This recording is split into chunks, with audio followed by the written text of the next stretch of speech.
السلام علیکم ورحمۃ اللہ وبرکاتہ۔ محترم سامعین، خواتین و حضرات، اجالا چاندنی امید اسلامک چینل سے میں آپ کی خدمت میں حاضر ہوا ہوں ویڈیو لے کر۔ قرآن کریم کی تفسیر اور سورہ فاتحہ کے ناموں کے حوالے سے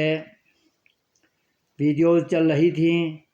تو اس ضمن میں اس ویڈیو کے اندر یہ بھی بیان کرنا چاہتا ہوں کہ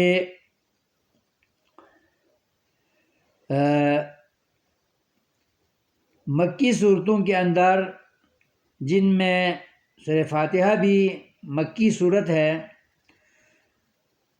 ان مکی صورتوں کے اندر عمومی طور پر اللہ تبارک و تعالیٰ نے عقائد اور اصلاح معاشرہ اور اخلاقیات کے عنوان کو زیادہ بیان فرمایا ہے، کیونکہ آپ کا واسطہ مکی زندگی میں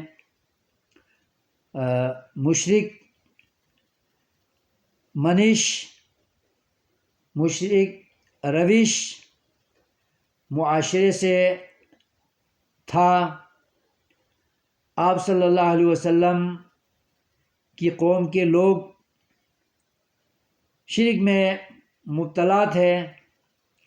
اور اخلاقی اعتبار سے بھی گراوٹ کا شکار تھے۔ اس لیے مکی صورتوں کے اندر اللہ تبارک و تعالیٰ نے زیادہ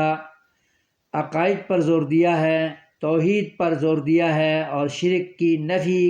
اور قلع قمع کرنے کے بارے میں، اس کی مذمت کے بارے میں اور اس کی خرابی کے بارے میں زیادہ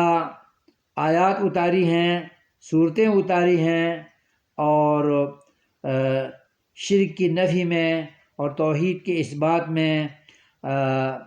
سیر حاصل بحث اللہ تبارک و تعالیٰ نے قرآن میں کی ہے، جو زیادہ تر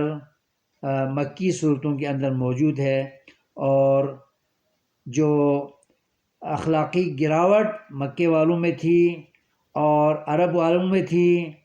اور زمانے جاہلیت سے گزرے ہوئے لوگوں میں تھی، ان کو بھی اللہ تبارک و تعالیٰ نے زیادہ تر مکی صورتوں میں بیان فرمایا ہے۔ یہ فائدہ